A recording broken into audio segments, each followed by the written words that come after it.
One. Welcome, Harun Rabbani, and of course Diane as our guest. I am delighted to have you here, transformational leader, healer, friend, teacher, and awesome entrepreneur while you're at it. You know, it's a pretty impressive selection of tools to bring to the audience that we've got today. And our focus today is on the heart in healing. You know, how we bring that to our work, how we change the world, and how as healers we can empower each other and ourselves in that work. Because I know that's your extraordinary gift, Harun. I've been on many of your retreats and workshops, and you never cease to inspire me and amaze me and help me be more me. That's the really nice thing about it. I don't feel like I have to be something other to do this work.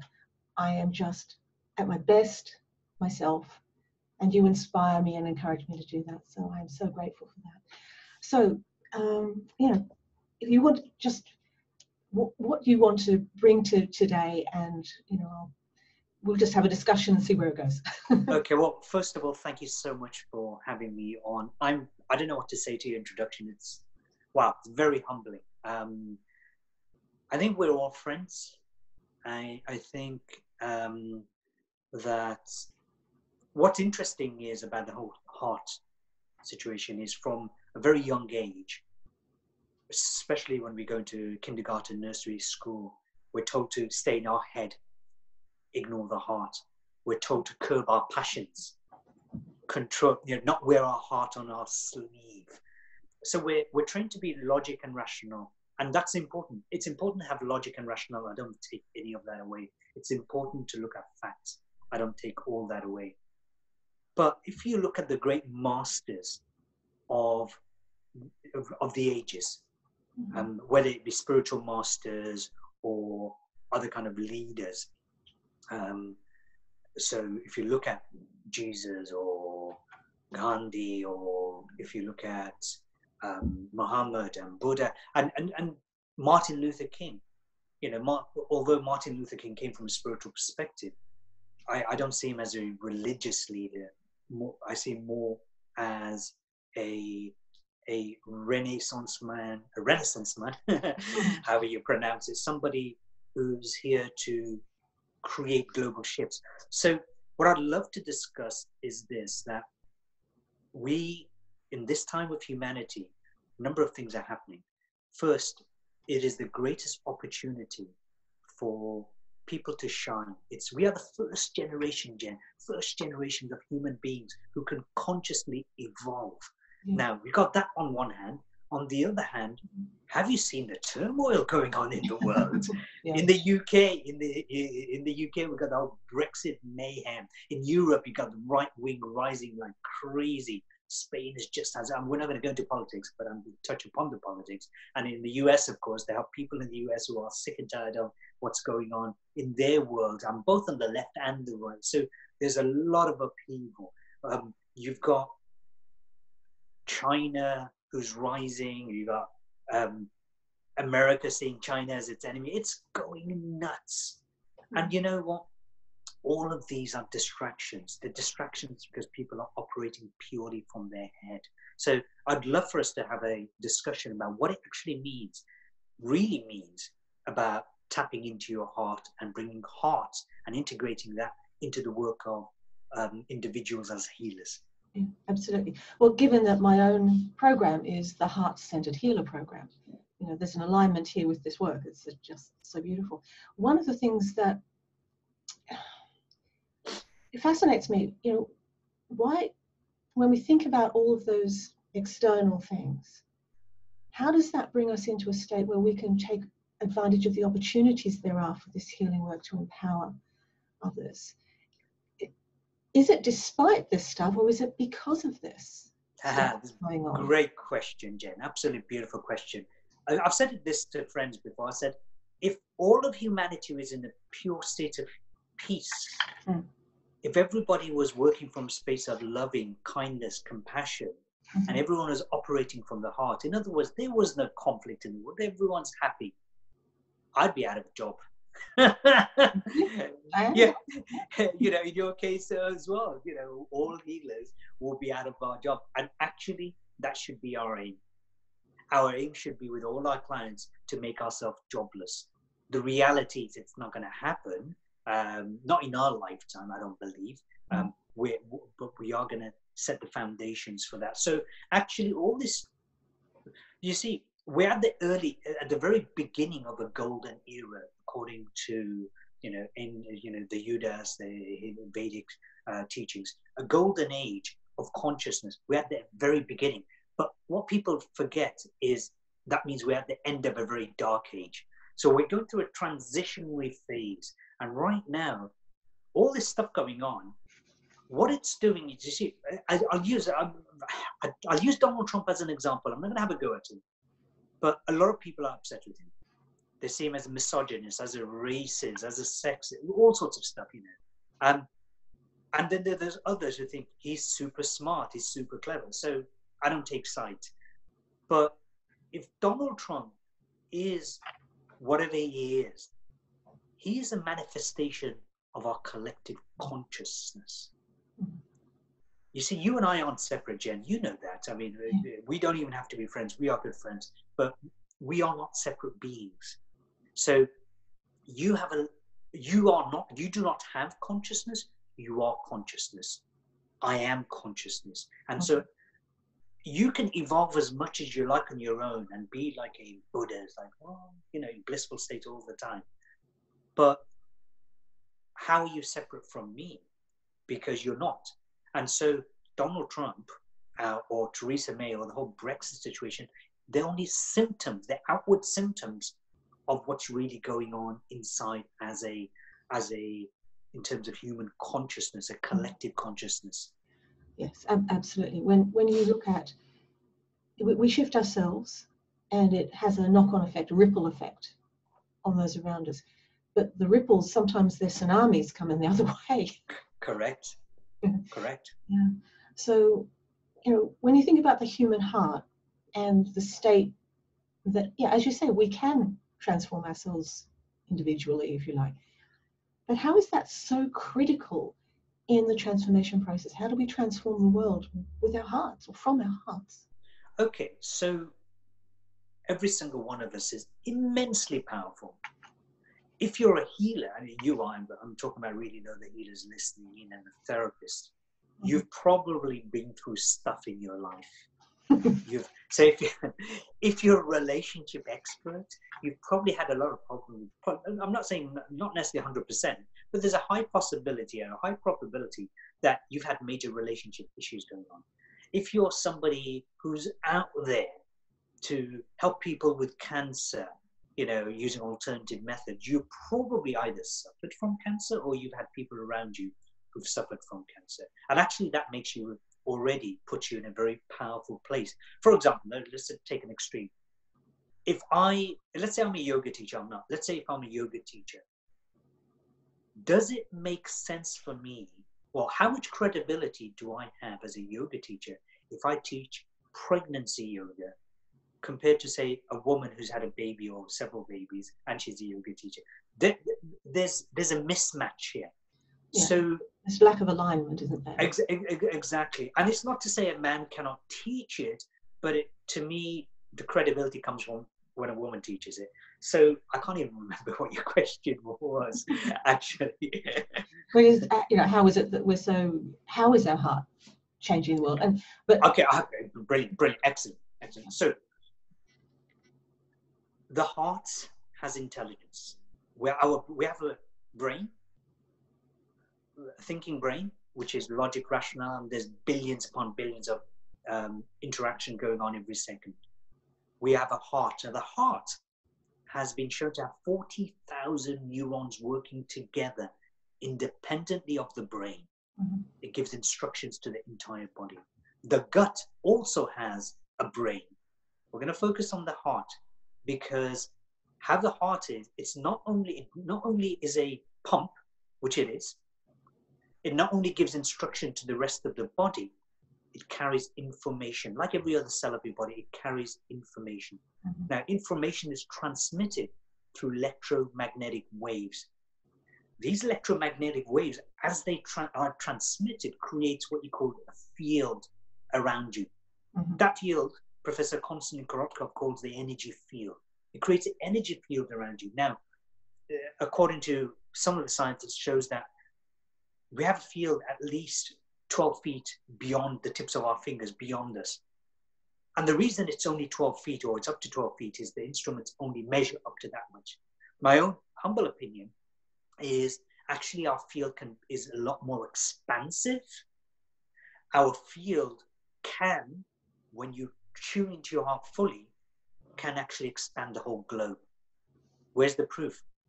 Distance healing. Think about all the people who did distance healing. My partner, Julie, is a phenomenal healer.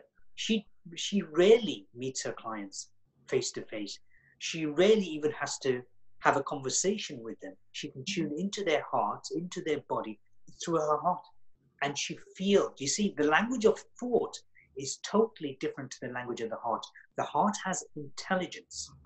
The heart is the electromagnetic information, the field of the heart is 5,000 times more than the electromagnetic field of the brain, of the thought.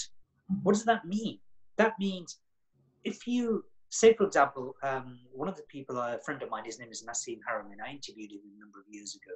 He's a physicist, absolutely mad scientist, really on the very edge of, pioneering stuff. He's on the cutting edge, basically. That's what I'm trying to say. Now, we talked about electromagnetic field and infinite space in between, within atoms. And he says we're talking about intention. When you use your intention of your heart, what it does is it transforms the information of the atom. So you can think about something and say, oh yeah, I want someone to heal. But if you don't feel it, it's a bit like, it's a bit like having a motorbike and trying to pedal your way through rather than just turn on the engine. This is the powerful engine. So if we want to tap into our highest level of consciousness, it's about getting out of the head, bringing yourself into the heart. Yeah, I talk about love being the ultimate creative force. And it's not necessarily people think that, it's the emotional fluffy stuff, but actually it's radiant energy from the heart. Correct. That transforms things as it goes. Correct. And when you're thinking about the radiance and the potential of where it can reach, if you think about the sun, it has a center which is madness, and then you have a visible section, and then the radiance from that, it reaches the planet, it warms us, it transforms us, it heals us, it does many things, and it keeps going out into the rest of the universe. And I think every single heart is like a sun. I love that analogy, and with your permission, I'd love to use that analogy, which is 100% correct, because you see the light of it. Like when we see the stars, and they're billions of light years away. So let's just say it's 100 billion light years away or something, 100 million light years away. What that means is that light that reaches your eye from the star that we see there, that reaches your eye, that light, that photon or many streams of photons of light was sent out 100 million years ago. So you're seeing the star as it was 100 million or million light years, whatever the number we're going to use, ago. So in other words, your heart, now here's the beautiful thing about the heart. The energy of the heart is instant. Yeah. And in fact, I would go as far as to say even ahead of time. So Lynn McTaggart, a friend of mine, she's written a number of books. She's a New York Times bestselling author. One of the books is The Intention Experiment. And she talks about how with intention, by the way, it comes from the heart, not the head, with intention, that they did an experiment. They took a group of hospital patients and they took a control group. And with the control group, they just gave them the normal meds and nothing else. With the group they were testing on, they did the meds, but they also did prayers and intention for them. And what they found was, over time, that the ones who had received prayers and intentions were the ones who recovered a lot more fast. Here's the thing. The experiment that was done, so doing the prayers, was I think 20, 30 years after the event.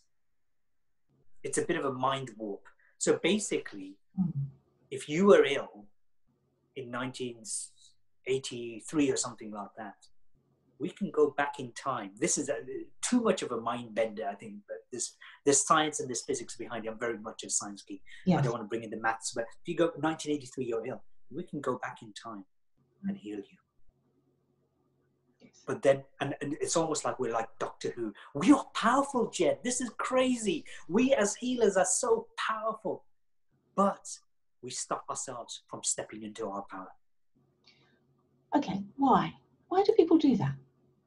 I'll tell you why. Several reasons. Good question, which is great question, actually. Number one, for some reason, we believe we're not deserving enough or we're not good enough. So, for example, let's take a healer or a therapist who knows they get the results, but their ability, like my own ability, is an inborn ability, for example. They think, oh no, I couldn't possibly charge them money for that. I mean, I didn't have to go to school and go to university for that. Yeah, there isn't no university for this kind of amazing gift. How can I charge? So I tell you what, I'll charge them £20. And I'm not saying we shouldn't do free healing. Here, bear with me. Oh, I'll charge them £20. Oh, I won't charge them at all. Here's what happens.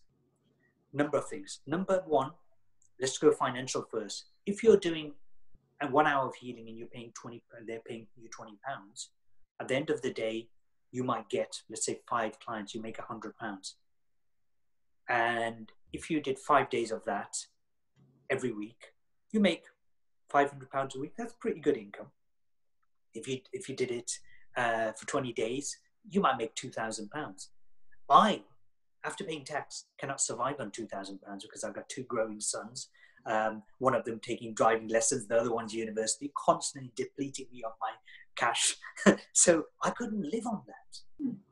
But the other thing is that you have to constantly, 5 clients a day, that's 20 clients a week, that's 40 in 2 weeks, that's 80 in a month. Are you kidding me? Show me how many people are able to get 80 one-to-one clients. So number one, the maths doesn't stack up. Number two, here's the problem we create.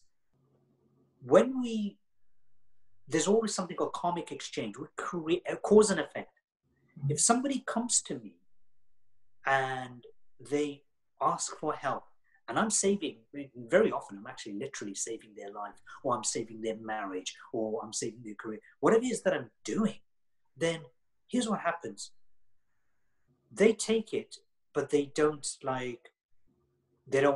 no energy exchange. They're not doing anything back for me. Now, they can give me a bag of carrots in return, or they can give me, I don't know, a sack of potatoes in return for my healing. The only problem is when I jump into a cab in London and I say, hey, can I pay you this bag of carrots? It doesn't work. So money is a better exchange for that. So money is the easiest form of exchange. So what I'm doing is I'm creating them karmic debt.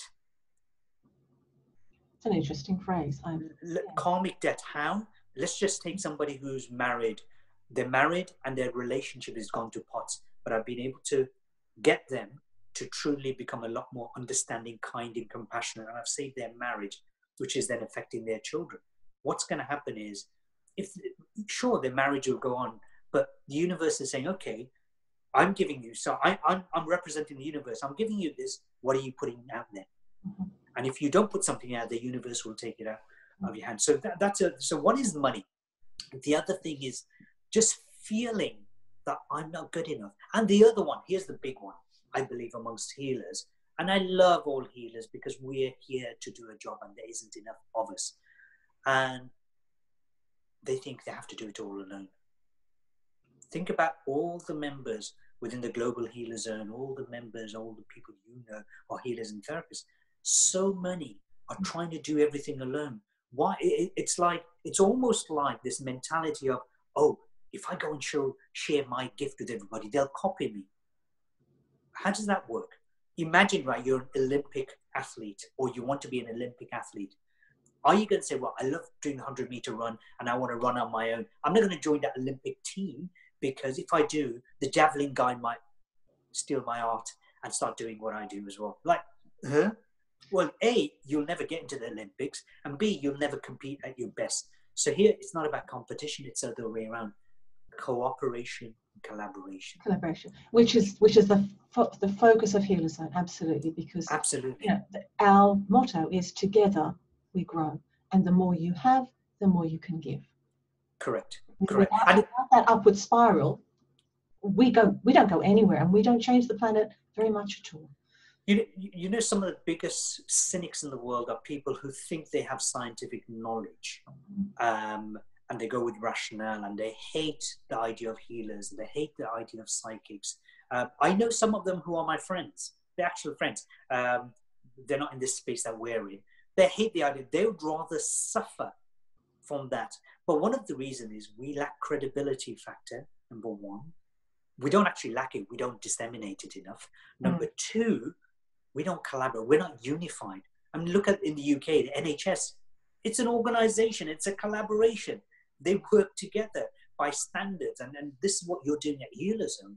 And yet people don't want to play because for whatever reason. So I really urge healers to think of it like this, that if you're part of an Olympic team, and the Global Healerzone is, if you're part of an Olympic team and you work in cooperation and collaboration, here's what happens. Number one, your credibility goes through the roof.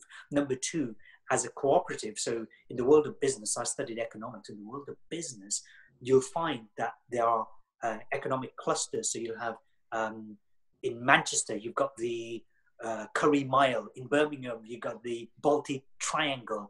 In Birmingham, you've got, where I grew up actually, in Birmingham, you've got another area called the Jewelry Quarter. Lots of jewelry stores. Do they lose business? No, because anybody who wants to get a wedding ring, engagement ring, they all flock into that area to get very high quality jewelry at low prices, and they've got choice. So collectively, they end up attracting a lot more. So if we as therapists and healers started cooperating and collaborating and using the online and offline platform, we will actually bring a lot more people in droves. We won't create competition. It will, the level of competition that's there will only make us better. It won't make us worse. It'll make us better. It'll make us of more value. Exactly. It takes us to the next level. And that's something that you are passionate about. I'm big time. You know, because one of the things you often talk about is that, you know, this is the greatest opportunity for healers to grow and expand because we've got access to the internet, because we've got an awareness raising opportunity, educating the people by doing things like this, by just saying to the world, we're here, being in front of an audience who can actually hear us, who is open to us. We don't have to try and convert the unconvertible. We just go with the people who are ready to hear us, and then there will be more people, and that will go further and further out, and that will radiate through. Absolutely. That applies, doesn't it? I was going to say, one of the things that, you know, I know your projects are about how we change things, but what happens when you bring those hearts together, working not just cooperatively, but actually aligning? It's you know, an experiment was done in 91 or 92 in Washington State, USA. Now, at that time, I actually went to Washington at 92. No, it was, America at that time. At that time, there was a lot of violent gun crime. There was muggings and so on. It still happens, but it was Washington State, bar none, had the highest criminality in the whole of the US. And the height of summer, it was worse. For those of you who understand energy and solar flares and all that kind of stuff, you'll understand that. But anyway, height of summer, it was the worst. So a quantum physicist by the name of John Hagelin and a number of a couple of universities, the fire brigade, the police, chief of police, the mayor, politicians, basically, they all got together and they created this project led by John Hagelin, which is to bring together transcendental meditators over a period of a number of weeks to meditate on one word, the word peace. And here's what happened, Jen. Transcendental meditators, which are a very good form of meditation, and it's about the mind, etc. And they meditated on peace, and what they found was they had a drop in violent crime by 23 point or 24 point something percent. Let's call it 25%. of the population in the whole area. What does that mean? What they figured out was, using TM, they figured out, they called it the Maharishi effect. If you take the population of any given area, say London is, say, argument's sake, 7-8 million, or the world is 7.5 billion and growing, 7.7 billion nearly. If you take any population, take 1% of that population, and then you take the square root. So the square root of the global population of the world is about 8.5, 9,000, something like that. The figures have changed because we're growing. What they found out is, if you take the square root of 1% of the population, you can transform that energy in that population. So in other words, you can bring peace and harmony. Now, Lynn McTaggart has done these experiments and other experiments without Lynn have been done in Palestine, in the Gaza Strip. And in those times they did the experiment, they created peace and harmony. The violent level dropped big time. Now, the question you might ask is, well, hold on, if you can do that over a number of weeks, why don't we do it longer? Why don't we bring more people together and get them to do the same thing? And we'll have peace on earth. Here's why. The answer is exactly what I referred to earlier on. Healers and therapists and people of this high level of ability, I'm going to say it, sorry to say, have got something called spiritual ego. They do not work together very well for whatever reason. You know what? I don't know if people can watch the screen, but I'm brown skinned, but I was blushing when you're introducing me. I'm like, man, don't call me an entrepreneur. Don't call me this. Yes, I describe myself as all of these, but as long as the greatest power that we have is actually humility. If you look at the greatest masters ever, for me, it's Jesus, greatest master ever, extraordinarily humble. And look at the repercussions of Christ consciousness. So if we were to, that was on the TM experiment, was using the head, silencing the head, setting an intention. Now, I haven't got the science for it yet. My feelings are this, that when you come into your heart and you get people to align their intentions, you have to come into the heart space and you align your intentions, you are, first of all, creating coherence between yourselves. So if there's 10 of you, you're creating coherence. If there's 100 of you, you're creating coherence there. When you do that, and then you set your intention through your heart, through a particular community, and we're going to be doing it with Sri Lanka very soon, and we're going to do it in various other places, what you're going to create is a magnificent level of coherence there. So if it's peace you're wishing for, if it's calm you're wishing for, you're going to start creating that. So alignment, it is so critical right now. This is our opportunity. Yeah. Is to work together, is to work as a team, exactly as you said. So that, I gather, is the whole purpose of your immediate event, the Human Heart Gathering. Yeah. Please share us what you'll be doing there. What's the purpose, and who will you be gathering there? Okay, so thank you for that. The Human Heart Gathering, here's how it works. So we as human beings, we have a logical brain, of course. We have an emotional brain, left brain, right brain. I'm just keeping it simple. Now, the Human Heart Gathering is about understanding how coherent you are within yourself.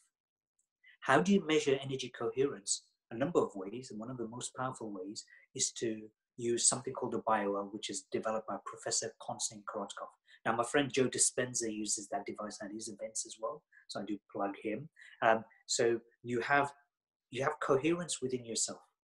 Then, within that hour gathering, we're going to measure coherence at the beginning. We're going to measure coherence at the end. So we're going to take you from where you are and show how your energy field is expanding individually before and after. That's the first thing. Who's going to be doing it? Professor Konstantin Korotkov is flying in from Russia to do that for us. The man who invented the device, is quite old now. He's going to be there. His team is going to do that. He's going to talk us through. At the same time, we're also going to have the measurement of our collective energy throughout the 3 days on 24th, 25th, and 26th of May. We're going to have the energy field of all of us collectively as we do collective healing and collective connection. We'll see our energy fields as we go through altered states of consciousness. That's the first thing. Now, you've heard of the Heart Math Institute. The Heart Math Institute, for those of you who don't know, is a science-based organization which has been researching the power of the heart since the early 90s. And the founding CEO, his name is Bruce Cryer, he's going to be joining us and taking us through processes to tap into your heart. He's going to be, now one of the things people aren't aware of, by the way, did you know your greatest creativity isn't here? It's actually in your heart. So what happens is there's cells in your heart that get activated. So he's going to help us, everybody within the room, to help go through that. So we've got that. The other thing about energy is this: as a healer, as a change maker, not everybody is good at selling. Not everybody is good at systems. So most change makers are very technically proficient. So when you understand your energy profile meaning, are you wood energy, which means creative? I know you're highly wood energy, for example, Jen. So I try stopping you from being creative. Are you fire energy, which is all about communication? There's a lot more to that, of course. I'm just giving you the basics. Are you earth energy, which is about groundedness? Now, if you're primarily earth energy, you're not going to be someone who's fire, not necessarily going to be somebody who's wood energy. So it doesn't mean you can't be both, but let's just say you're primarily wood energy. That means you're very good at looking after people. You're very good at nurturing them. But let me tell you what you're probably not very good at. You probably hate selling. You probably hate marketing. You probably hate... And so as a result, you get no clients. Now, I'm very blessed. My partner, she's actually the most powerful healer I've personally met in terms of what she does. She's hugely wood energy. She's got the creative side, fire, and she's earth energy. She's got some wood energy, but she's primarily brilliant at looking after people. She hates selling, absolutely hates selling. For me, I hate selling too, but guess what? I'm good at it. Because to me, it's not selling. To me, it's like having fun with people and say, hey, let's have fun. So we actually make a good collaborative team. That's just two of us. Diane, who may be on this call right now, she's very much wood energy as well. Now, I'm very good at bringing people in and looking and nurturing them, but actually looking after them long term, that's not me. I get bored very quickly. And so as part of the team, I've got people within my team. I have a tribe called Living from the Heart. A lot of them are very much wood energy, so it works really well.